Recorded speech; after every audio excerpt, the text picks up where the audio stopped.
Welcome back to my YouTube channel. Make sure to like and subscribe to the channel for more interesting stories like these. Now, let's get into today's story video. Wife moving out for 6 months so both parties can heal. Due to infidelity in the form of a ONS with a complete stranger, we have not been able to overcome the pain. On my part, I had no motivation or wish to cheat or ruin our marriage prior to that moment. My wife and the counselor admit the woman knew what she was doing, but that doesn't absolve me. Got 3 years later, 2 years of counseling, 2 marriage conferences, and 1 specializing in infidelity later, and we are separating. I've been studying her so that I can better support her in grief. This called for a good deal of self-improvement work, change career to more stable hours. It is hard to humble yourself with a grieving spouse, so our job is to be as strong as possible. This year, she just got tired of fighting the pain. I felt it, slowly moving away yet yearning for me. Beginning of December, she had a personal crisis. She realized that everyone else her age is desperate to achieve what she has. Beautiful kids, new career, great home, and devoted husband. She's wildly attracted to me, and she says that's part of the problem. She feels she can't make proper decisions or justify any of the choices she's made because she doesn't know if it's her or her emotions. She wants to see things objectively. This recent grief spell lasted all month and culminated in an all-day fight over me taking my wedding ring off for a bath and leaving it off for a few days. I lost it that night and destroyed some furniture I hated in our house. I'm never like that, and it scared me. We talked later the next day, and she admitted to having no real complaints of me as a husband over the last years. Crying, she told me I don't deserve this, and any woman would be happy to have me. It hurts because I just want her, and I know I hurt her again with my words. She decided she needs to leave because no one deserves constant fighting. She wants to separate emotionally so she can reflect on her life and work through things. She never really got a chance to process anything before. She forgave me way too quickly, in my opinion, which I voiced at the time. She wants to find herself again like she was when we first got together. She once loved being a mom until D-Day, and now it's a chore. She avoids coming home because it's too much, so she threw herself into work and social activities and late nights. So she decided to move to an apartment close enough to work and home to make kid commutes easy. The lease is for 6 months, which should be enough time to get enough emotional space for me to have an objective view of our relationship. She admits she has mental and emotional issues, so brought on by me some there from before. I support this 100% as I'm tired of the turmoil. I want a peaceful life. When we fight, I don't like the person I become. It's gotten too normal. I'm confused because she says she needs to avoid me until she leaves. Yet she so calls. She comes to me eventually when I'm home. She says she can't be around me and is nervous to stay home when I'm home. Yet she keeps telling me how turned on she is by me. How she can't trust herself around me. I am respecting her wishes and trying to be a gentleman. She spent all day telling me it's uncomfortable to see me in the house. So I stayed late at work, then came home, changed, and went for the basement. Eventually, she came down and spent 2 HRS talking. I don't think the convo was particularly productive, but it was nice and level-headed. Tonight's night, and we decided to keep our plans. We've been looking forward to this party and getting all fancy for months. She wants to make sure that wherever we eat dinner, it's not romantic or fancy. She called and told me all she's been thinking about is how nervous she is to drink and be alone with me. I guess she saw me dressing yesterday and thinks she's ovulating. Right.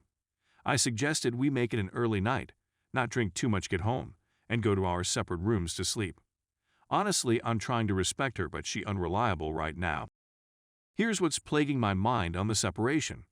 Right now, dating is off the table between us, per her request. It was odd that she offered me to not wait for her. Basically, she feels bad for leaving me alone for 6 months. She said if I'm out and I meet a nice girl to take care of myself. I declined and said we might as well divorce. I asked her what she wants, and I got a few different answers before she agreed with me, but I think the gist was, if she commits to dating me, what's the point? If she commits to coming back after 6 months, what's the point? If she commits to not even entertaining dinner date, that in her head she's still under me. I don't get it, but I do. Any suggestions welcome. Update 1. It's been a long day of talking, but I still need to vent. I made a post a few days ago about our decided trial separation. It has been amicable, and I was excited to get the home in order while she's away. We decided my lifestyle and attention to our kids, it would be best for me to stay home. I was contacted early last night, and had very revealing conversation with a strange woman who is the girlfriend of 14 years of the other man. In fact, all of my wife's ideas about finding herself and getting away from the pain of my ONS I had 3 years ago prior. I have really been patient with her late-night antics and generally do as she pleases attitude while telling me I'm not courting her enough. I was blind in my own efforts to step up as a family man and build this family up from the ashes of my drunken one-night choice. Turns out through the last 2 months, she has been contacting and seeing this guy. She admitted one night she fully intended to have sex with him but got too drunk and passed out. The part that gets me is in explaining our decision to let her move out to find healing and her true self. Everyone, both parents and a few close friends, all asked if I thought it was an affair.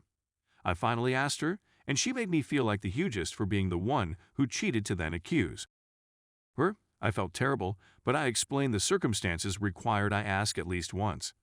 I defended her to everyone from then on. Both her parents called me begging me to explain why she was leaving if I'm such a great dad and husband as of last few years. It didn't add up. I defended her all the way up until this afternoon. Before her parents left tonight, they asked her to come back home and not stay at her apartment she just signed a 6-month lease for. I asked if she wanted to still be married to me. She quickly answers yes. I asked how could she say she loved me and have done the things she did to my face. New Year's Eve we went on one last date. Via all the text I know she also was sending him pictures. Her first text Christmas morning was to him. She made love to me night of her own intent as I thought that was off the table for the beginning of our separation. She made a post to Facebook professing her forever love to me while still carrying on this affair. After her parents left, I explained all of this and how she or I couldn't possibly love someone and do that of sober mind for almost 2 weeks and simultaneously telling her husband he isn't trying hard enough, which I and both sides of our family agree on that. I'm not perfect, but I've been trying. She admitted that she loves me but not in love with me, and it's been that way for quite some time. I can't compete with that. Out of everything, that's the part that scares me the most. This guy is a loser.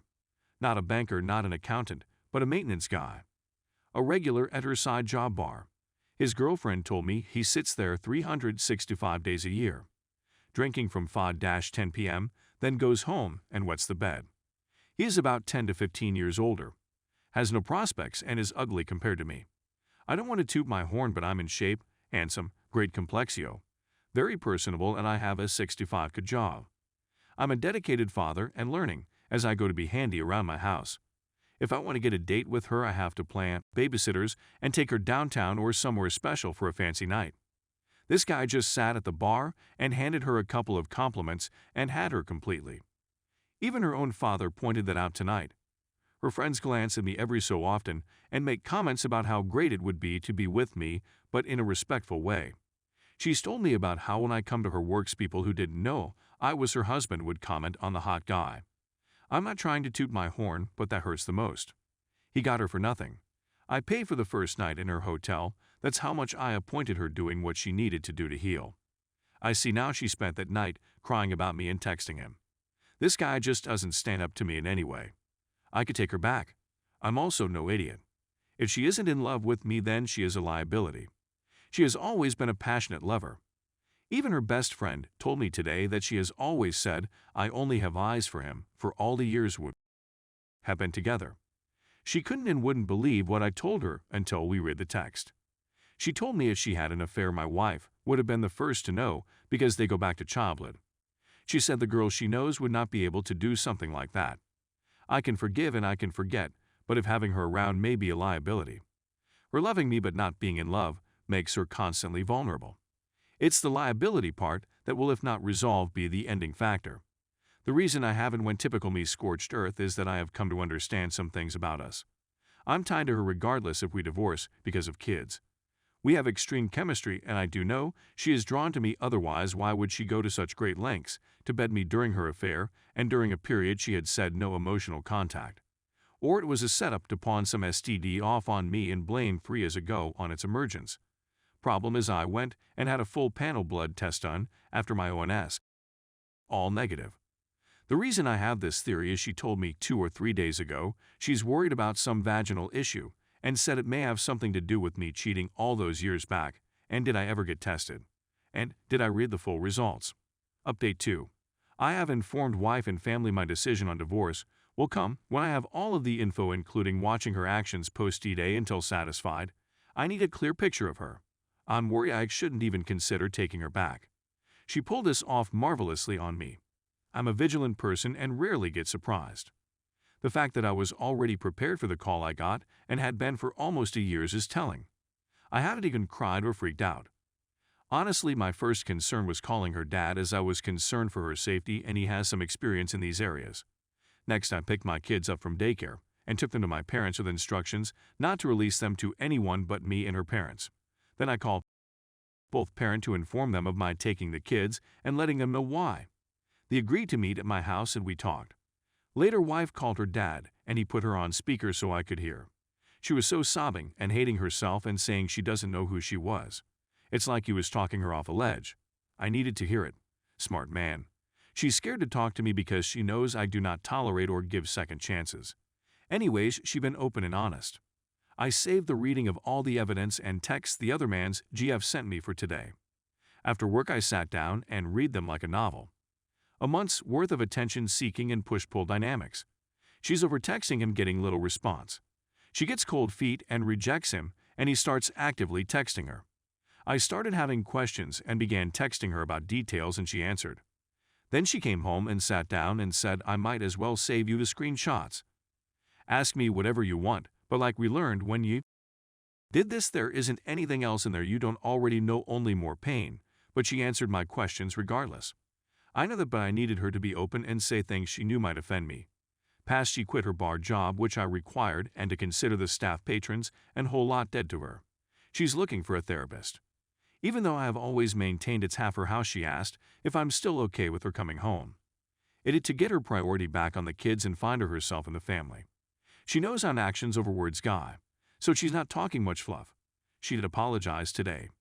Said she waited because the day of would be too soon and she wasn't sure what exactly she should apologize for.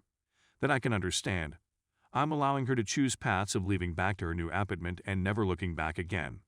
Of course, no one's going to take her kids, but honestly, I could win custody on a few accounts. She probably wouldn't fight unless urges to buy family. But I made it clear, continuing on with the separation, I would file for divorce anyway. I haven't gotten mad outwardly. I don't think I even cried. I felt my stomach touch when I got the call. Then I went into action mode. It's like I expected it because of the job and the late hours, but I also blindly trusted her because of my guilt and how hardcore traditional values she is. I didn't think she was capable. I'm worried I'm taking this way too cool. Everyone is proud and praising me because I haven't set a foot wrong in this ordeal and kept a cool head and asked very pointed, relevant questions. I'm sort of a slow burner. I'm worried I'm in shock, or maybe I just don't care. I'm just handling it like a work problem or typical marital problem. Don't get me wrong, I'm disgusted by her. Consider her a liability to this family. Totally betrayed on so many levels and instances and chances to end it. Red flags galore, including recent threats made good on by other man's GF, which is how I found out. She ignored them all and tried to play a totty end, even after blocking him a day before. One, did she really want to end it, or was it damage control after GF found my name and threatened to tell me? The problem is she never came clean, even when I asked her 3x, is there anything you want to tell me? Anything else? Then I dropped names, and she started to call the woman crazy. Then I dropped his name, and she went silent. I told her I had it all.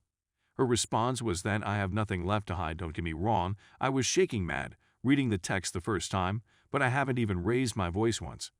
#2 Where the F is my emotion, guys?